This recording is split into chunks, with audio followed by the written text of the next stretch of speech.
இயேசு கிறிஸ்துவின் இனிய நாமத்தில் உங்களுக்கு என் வாழ்த்துக்களை தெரிவித்துக் கொள்கிறேன். ஒரு வார்த்தை சொன்னால் போதுமே சேனலின் 81வது செய்திக்கு உங்களை வரவேற்கிறேன். பிரியமானவர்களே, ஒவ்வொரு கிறிஸ்தவனும் கண்டிப்பாக தெரிந்து கொள்ள வேண்டிய மிக முக்கியமான ஆவிக்குரிய காரியங்களை இந்த யூடியூப் சேனலில் பார்த்து கொண்டிருக்கிறோம். அவற்றில் உன்னத பாட்டு புஸ்தகத்தில் உள்ள ஆவிக்குரிய வெளிப்பாடுகளும் உள்ளடங்கும். நாம் செய்தி 74 உன்னத பாட்டு புத்தகத்தின் உள்ளடக்கம் கிறிஸ்துவுக்கும் சபைக்கும் உள்ள தெய்வீக காதல் என்ற ஒரு அறிமுகத்தை பார்த்தோம். அதைத் தொடர்ந்து செய்தி 75 முதல் 79 வரை உன்னத பாட்டு புத்தகத்தில் உள்ள கிறிஸ்துவின் நேசரின் அனுபவத்தின் 4 படிகளை பார்த்தோம். இவ்வாறு 6 செய்திகளில் உன்னத பாட்டு புத்தகத்தின் 6 அதிகாரங்களை பார்த்தோம். அடுத்து செய்தி 80 உன்னத பாட்டு 7ஆம் அதிகாரத்தில் பார்க்கின்ற கிறிஸ்துவின் ஜீவனில் வளர்ந்து முதிர்ச்சி அடைந்த சூலமித்தியால் தன் சித்தத்தை கீழ்ப்படுத்தி தன்னை முற்றும் தேவனுடைய சித்தத்திற்கு அர்ப்பணித்து தேவனுடைய ஒப்பற்ற ஊழியத்தின் முழுமையான வெளிப்பாட்டை பெற்று தனக்கு தரப்பட்ட ஊழியத்தின் பகுதியை நிறைவேற்றுவதை பார்த்தோம். சுருக்கமாக சொன்னால், ஒரு பாவி ரட்சிக்கப்பட்டு விசுவாசியாகி பல நிலைமைகளை கடந்து சென்று 7ஆம் அதிகாரத்தின் இறுதியில் ஜீவனிலும் சுவாவத்திலும் சாலமோனின் மறு உற்பத்தியாகவே மறுபாதியாகவே மாறிவிட்ட சூலமித்தியாலை பார்க்கின்றோம். இந்த இறுதி கட்டத்தை அடைந்த பின்பு சூலமித்தியால் தன்னுடைய நித்திய பயணமாகிய எடுத்துக்கொள்ளப்படுதலுக்கு ராப்சருக்கு ஆயத்தமாகிறாள். பிரியமானவர்களே, கிறிஸ்துவோடு எடுத்துக்கொள்ளப்படுதலே நம் அனைவரின் வெகுமதியாக நம்பிக்கையாக இருக்கிறது. இவ்வாறு கிறிஸ்துவ வாழ்க்கையின் அனைத்து படிகளையும் நாம் உன்னத பாட்டு புத்தகத்தில் 7 அதிகாரங்களில் பார்க்கின்றோம். எனவே உன்னத பாட்டு புத்தகம் 7 அதிகாரங்களோடு முடிந்திருக்க வேண்டும். அப்படி என்றால் எதற்காக அல்லது ஏன் 8ஆம் அதிகாரம் தரப்பட்டிருக்கிறது? 8ஆம் அதிகாரத்தின் முக்கியத்துவம் தான் என்ன என்ற கேள்விகளுக்கான பதிலையும் அதன் ஆழத்தையும் இந்த செய்தியில் பார்க்க போகின்றோம். எனவே செய்திக்குள் கடந்து செல்வதற்கு முன்பதாக சற்று நேரம் செலவழித்து உன்னத பாட்டு புத்தகம் 8ஆம் அதிகாரம் முழுவதையும் வாசிக்கும்படியாக கேட்டுக்கொள்கிறேன். உன்னத பாட்டு 8ஆம் அதிகாரம் 1ஆம் வசனம். நீர் என் தாயின் பால் குடித்த என் சகோதரனை போலிருந்தீரானால் நான் உம்மை வெளியிலே சந்தித்து முத்தமிடுவேன், என்னை நிந்திக்கவும் மாட்டார்கள். இங்கு சொல்லப்பட்ட தன் தாயிடம் என்பது கலாத்தியர் 4:26 உள்ள மேலான எருசலேமோ சுயாதீனம் உள்ளவள், அவளே நம் எல்லாருக்கும் தாயானவள் என்ற வசனத்தின்படி கிருபையை குறிக்கிறது. இங்கு சூலமித்தியால் தன்னுடைய நேசராகிய கிறிஸ்துவை தன்னுடைய அன்பின் பிரவாகத்தின் வெளிப்பாடாக முத்தமிட விரும்புவதை பார்க்கிறோம். மேலும் சங்கீதக்காரனும் இவ்வாறு கூறுகிறார். சங்கீதம் 2:12, குமாரன் கோபம் கொள்ளாமலும் நீங்கள் வழியிலே அழியாமலும் இருக்கும்படிக்கு அவரை முத்தம் செய்யுங்கள். கொஞ்ச காலத்திலே அவருடைய கோபம் பற்றி எரியும், அவரை அண்டிக் கொள்ளுகிற யாவரும் பாக்கியவான்கள். அடுத்து உன்னத பாட்டு 8ஆம் அதிகாரம் 1ஆம் வசனத்தில் சொல்லப்பட்ட நிந்தித்தல் என்பது சூலமித்தியாலிடம் இன்னும் மாம்சம் இருப்பதினால் எடுத்துக்கொள்ளப்படுதல் நடைபெறாதவரை அது அவரை முத்தமிடுவதற்கு தடையாக இருக்கிறது என்பதை குறிக்கிறது. சகோதர சகோதரிகளே, கடுகு அளவு மாம்சக்கிரியையில் கூட நம்முடைய முழுமையான அன்பை நம் நேசராகிய கர்த்தராகிய இயேசு கிறிஸ்துவிற்கு வெளிப்படுத்த தடையாக மாறிவிடும் என்பதை நாம் மறந்துவிடக்கூடாது. அடுத்த வசனத்தை வாசிப்போம். உன்னத பாட்டு 8:2, நான் உம்மை கூட்டிக் கொண்டு என் தாயின் வீட்டுக்கு அழைத்து கொண்டு போவேன், நீர் என்னை போதிப்பீர், கந்தவர்க்கமிட்ட திராட்சை ரசத்தையும் என் மாதுளம்பழ ரசத்தையும் உமக்கு குடிக்க கொடுப்பேன். அடுத்த வசனம், அவர் இடதுகை என் தலையின் கீழ் இருக்கும், அவர் வலதுகை என்னை அணைக்கும். இங்கு சொல்லப்பட்ட தாயின் வீடு என்பது பரலோக எருசலேமை குறிக்கிறது. அங்கு தான் பூமியில் இருக்கும்போது கிறிஸ்துவிடம் இருந்து பெற்றுக்கொண்ட தெய்வீக ஜீவனின் ஐஸ்வர்யமான அனுபவங்களை மீண்டும் கிறிஸ்துவின் திருப்திக்கென்று பரஸ்பரமாக பகிர்ந்து கொள்வேன் என்ற சூலமித்தியாலின் நம்பிக்கையின் வெளிப்பாடாக இந்த வசனங்கள் இருக்கிறது.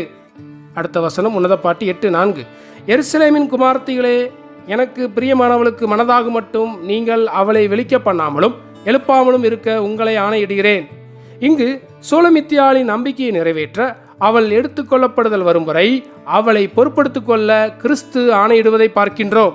பிரியமானவர்களே, உலக குடும்ப சூழ்நிலைகள் என்னவாக இருந்தாலும் சரி, நாம் 7 அதிகாரங்களில் பார்த்தவாறு கிறிஸ்துவோடு ஒன்றாயிருந்து அவருடைய ஊழியத்தில் பங்கு பெறுவோம் என்றால் இறுதிக்கட்டமாகிய கிறிஸ்துவோடு எடுத்துக்கொள்ளப்படுவது நம்முடைய இயக்கமாக நம்பிக்கையாக இருப்பதை அவர் அறிந்து இம்மட்டும் வழிநடத்தினவர்.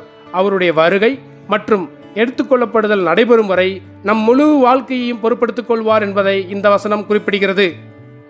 அடுத்து 5 முதல் 14 வரை உள்ள வசனங்கள் எடுத்துக்கொள்ளப்படுதலுக்கு முன்பாக உள்ள காரியங்களை பற்றி பேசுகிறது. உன்னத பாட்டு 8:5 தன் நேசர் மேல் சார்ந்து கொண்டு வனாந்தரத்திலிருந்து வருகிற இவள் யார் என்று ஆவியானவர் சூலமித்தியாளை பற்றி கிறிஸ்துவிடம் கேட்கின்றார். அதற்கு கிறிஸ்து இவ்வாறு பதிலளிக்கிறார்: கிச்சிலி மரத்தின் கீழ் உம்மை எழுப்பினேன், அங்கே உமது தாய் உம்மை பெற்றாள், அங்கே உம்மை பெற்றவள் வேதனைப்பட்டு உம்மை பெற்றாள். அதாவது பாவி மனம் திரும்பி கிருபையினால் ரட்சிக்கப்பட்டு ஜீவனால் மறுபடி பிறந்தவள் என்று கூறுகிறார். அடுத்த வசனம்: நீர் என்னை உமது இருதயத்தின் மேல் முத்திரையைப் போலவும் உமது புயத்தின் மேல் முத்திரையைப் போலவும் வைத்துக்கொள்ளும். நேசம் மரணத்தைப் போல் வலிது, நேச வைராக்கியம் பாதாளத்தைப் போல் கொடிதாயிருக்கிறது. அதன் தழல் அக்கினி தழலும் அதன் ஜுவாலை கடும் ஜுவாலையுமாயிருக்கிறது. அடுத்த வசனம்: திரளான தண்ணீர்கள் நேசத்தை அவிக்க மாட்டாது, வெள்ளங்களும் அதை தணிக்க மாட்டாது. ஒருவன் தன் வீட்டிலுள்ள ஆஸ்திகளையெல்லாம் நேசத்துக்காக கொடுத்தாலும் அது முற்றிலும் அசட்டை பண்ணப்படும். அதாவது 5ஆம் வசனத்தில் கிறிஸ்துவின் பதிலை கேட்டு அதற்கு மாறுத்திரமாக சூலமித்தியால் எடுத்துக்கொள்ளப்படுதல் நடைபெறும் வரை தன் மீது எந்த நம்பிக்கையும் இல்லை. எனவே தன்னை முழுமையாக கிறிஸ்துவின் அன்பினாலும் கிறிஸ்துவின் பலத்தினாலும் இடைகட்டி கொள்ள வேண்டும் என்று வேண்டுவதை இங்கு நாம் பார்க்கிறோம். அடுத்த வசனம்: நமக்கு ஒரு சிறிய சகோதரியுண்டு, அவளுக்கு ஸ்தனங்கள் இல்லை. நம்முடைய சகோதரியை கேட்கும் நாளில் அவளுக்காக நாம் என்ன செய்வோம்?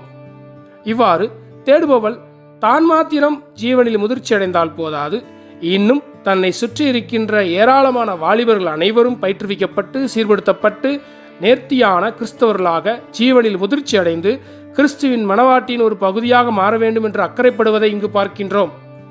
அடுத்த வசனம்: அவள் ஒரு மதிலானால் அதன் மேல் வெள்ளிக்கோட்டையை கட்டுவோம், அவள் கதவானால் கேதுரு பலகைகளை அதற்கு இணைப்போம். இங்கு சொல்லப்பட்ட மதில் மற்றும் வெள்ளிக்கோட்டை என்பது கிறிஸ்தவ வாலிபர்கள் ஒருவேளை மதிலாக அல்லது பரிசுத்தத்திற்கு என்று பிரித்தெடுக்கப்பட்டவர்களாக இருப்பார்கள் என்றால் அவர்களை ஸ்திரப்படுத்த கிறிஸ்துவின் மீட்பை குறிக்கின்ற வெள்ளி கோட்டையை கட்டுவோம் என்று கிறிஸ்துவிடம் பரிந்து பேசுவதை பார்க்கின்றோம்.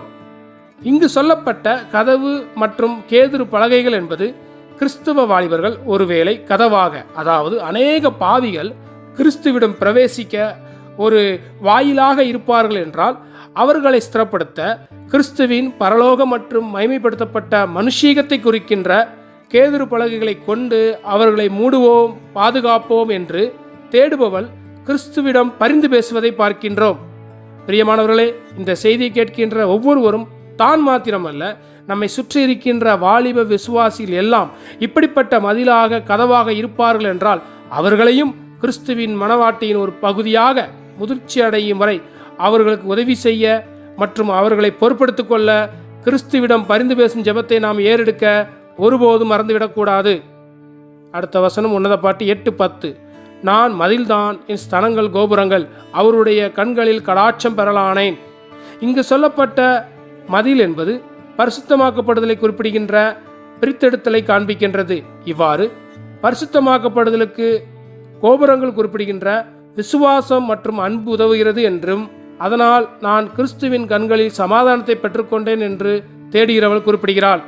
இதை அப்போஸ்தலனாகிய பவுல் பின்வரும் வசனத்தில் கூறுகின்றார். 1 தீமோத்தேயு 1:14 நம்முடைய கர்த்தரின் கிருபை கிறிஸ்து இயேசுவின் மேலுள்ள விசுவாசத்தோடும் அன்போடும் கூட என்னிடத்தில் பரிபூர்ணமாய் பெருகிற்று.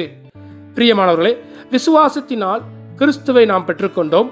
அன்பினால் பெற்றுக்கொண்ட கிறிஸ்து நம் அனுபவ மகிழ்ச்சியாக அனுபவமாக மாறுகிறார். எனவே நம் கிறிஸ்துவ வாழ்க்கையில் விசுவாசம் மற்றும் அன்பு இந்த இரண்டும் நம்மிடத்தில் பரிபூர்ணமாய் பெருக வேண்டும்.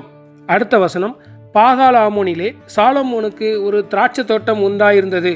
அந்த தோட்டத்தை காவலாளிகள் வசத்திலே அதன் பலனுக்காக ஒவ்வொருவன் 1000 வெள்ளிக்காசு கொண்டு வரும்படி விட்டார்.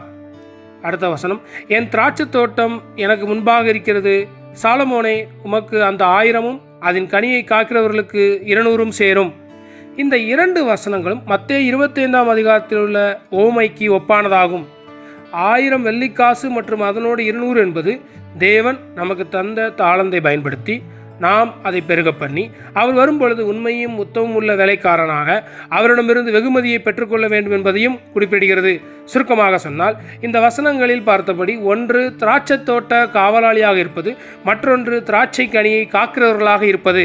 பிரியமானவர்களே, இங்கு 2 காரியங்கள் இருக்கின்றது. ஒன்று, தேவன் நமக்கு தந்த பூமிக்குரிய ஊழியத்தை உண்மையும் மொத்தவுமாய் ஒவ்வொரு நாளும் செய்ய வேண்டும்.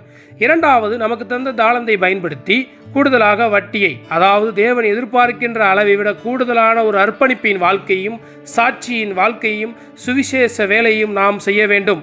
அப்பொழுது கர்த்தராகிய இயேசுவின் வருகையில் நாம் அவரிடமிருந்து வெகுமதியை பெற்றுக்கொள்ள முடியும். அடுத்த வசனம் உன்னத பாட்டு 8:13. தோட்டங்களில் வாசம் பண்ணுகிறவளே, தோழர் உன் சத்தத்தை கேட்கிறார்கள், நானும் அதை கேட்கட்டும். தேவனுடைய வேலையை செய்கின்ற நாம் கிறிஸ்துவின் காதலர்களாக புறம்பாக கிறிஸ்துவை வெளியாக்க வேண்டும். அதே சமயம் கிறிஸ்துவோடு அவருடைய பேசுதலை பெற உள்ளாக ஐக்கியத்தில் இணைந்திருக்க வேண்டும். அதாவது அவருடைய வருகைக்கு முன்பாக வாழ்கின்ற நாம் புறம்பாக ஒரு பக்கத்தில் கிறிஸ்துவை வெளியாக்குகின்ற, கிறிஸ்துவின் குணாம்சங்களை வெளியாக்குகின்ற ஒரு வாழ்க்கையை வாழ வேண்டும். மறுபக்கத்தில் அப்படிப்பட்ட ஒரு வாழ்க்கையை நம் மாம்சத்தின்படி அல்ல, மாறாக கிறிஸ்துவின் குரலை கேட்டு அவரோடு ஐக்கியத்தில் நிலைத்திருக்கின்ற உள்ளான வாழ்க்கையின் வெளிப்பாடாய் புறம்பான வாழ்க்கை இருக்க வேண்டும் என்பதை இந்த வசனம் குறிப்பிடுகிறது. பிரியமானவர்களே, ஒருவேளை கிறிஸ்துவின் ஊழியத்தை செய்கின்ற ஒரு ஊழியர், ஒரு கிறிஸ்தவன் உள்ளார்ந்த ரீதியில் கிறிஸ்துவின் குரலை கேட்கின்ற கிறிஸ்துவோடு உள்ள ஐக்கியத்தை பராமரிக்கவில்லை என்றால் அவருடைய புறம்பான ஆவிக்குரிய காரியங்களில் எந்த விளைவும் தாக்கமும் இருக்காது. எனவே நம் புறம்பான பூமிக்குரிய வாழ்க்கையின் ஊழியத்தின் சாட்சி முழுக்க முழுக்க நம் உள்ளான கிறிஸ்துவின் குரலை கேட்கின்ற கிறிஸ்துவோடு உள்ள ஐக்கியத்தை சார்ந்தது என்பதை ஒருபோதும் மறந்துவிடக்கூடாது. அடுத்த வசனம் உன்னத பாட்டு 8:14. என் நேசரே தீவிரியும் கந்த வர்க்கங்களில் மலைகள் மேலுள்ள வெளிமானுக்கும் மறைகளின் குட்டிக்கும் சமானமாயிரும். இந்த வசனம் உன்னத பாட்டு புத்தகத்தின் கடைசி வசனமாகும். இங்கு கிறிஸ்துவின் காதலியாகிய ஒரு தேடுபவளின் ஜெபத்தை நாம் பார்க்கின்றோம். இங்கு சொல்லப்பட்ட மலைகள் மேலுள்ள வெளிமானுக்கும் மறைகளின் குட்டிக்கும் என்பது உயிர்த்தெழுந்த வல்லமையை கொண்டு அவருடைய வருகையை துரிதப்படுத்தி உன்னதமான அழகான ராஜ்யத்தை இந்த பூமியில் ஸ்தாபித்து வெளிப்படுத்தின விசேஷம். தானியேலில் சொல்லப்பட்டபடி முழு பூமியையும் நிரப்பி அவர் ஆளுகை செய்ய வேண்டும் என்று சூலமித்தியால் ஜெபிக்கிறாள். பிரியமானவர்களே, இதுவரை கேட்ட இந்த செய்தியின்படி நமக்கு தரப்பட்ட பொறுப்பை உணர்ந்து இந்த பூமியில் வாழும் காலமும் கிறிஸ்துவின் வருகையில் எடுத்துக்கொள்ளப்படக்கூடியவர்களாகவும், நான் மாத்திரமல்ல, நம் குடும்பம், நம் உற்றார் உறவினர், நம் நண்பர்கள், சபை வாலிபர்கள் என அனைவரும் கிறிஸ்துவின் ஜீவனில் வளர்ந்து முதிர்ச்சி அடைந்து கிறிஸ்துவின் மனவாட்டியில் ஒரு பகுதியாக மாறவும், ஒரு சாட்சியுள்ள வாழ்க்கையை நாம் வாழ்ந்து அவருடைய வருகையை துரிதப்படுத்துவோம். ஆமேன். சகோதர சகோதரிகளே, இந்த செய்தியோடு உன்னத பாட்டு புத்தகம் முடிவடைகிறது. ஒரு கவிதை நடையிலான கிறிஸ்துவின் நேசருக்கும் கிறிஸ்துவுக்கும் உள்ள பரஸ்பரமான உறவை, அன்பை விவரிக்கின்ற ஒரு புத்தகத்தை தந்ததற்காக நம் தேவாதி தேவனுக்கு கோடான கோடி நன்றிகளை ஏறெடுப்போம். மேலும் என்னோடு சேர்ந்து உன்னத பாட்டு புத்தகத்தின் 8 செய்திகளில் என்னோடு பயணித்து வேதத்தை தியானித்த மற்றும் இதற்காக ஜெபித்த அனைவருக்காகவும் தேவனை துதிக்கின்றேன். தேவன் தாமே நாம் கேட்ட இந்த 8 செய்திகளின்படி ஆவிக்குரிய வாழ்க்கையின் 4 படிகளை கடந்து சென்று ஜீவனில் வளர்ந்து முதிர்ச்சி அடைந்து கிறிஸ்துவின் மறு உற்பத்தியாக மறுபாதியாக மாறி ஒரு வாழ்கின்ற சாலமோனின் பெண்பாளாக சூலமித்தியாளாக கிறிஸ்துவாகவே மாறி அவருடைய வருகையில் எடுத்துக்கொள்ளப்பட நம் ஒவ்வொருவரையும் தேவன் தாமே பாரப்படுத்துவாராக, பலப்படுத்துவாராக, வழிநடத்துவாராக. எல்லா புகழும் துதியும் கனமும் திரியேக தேவனுக்கே. ஆமேன்.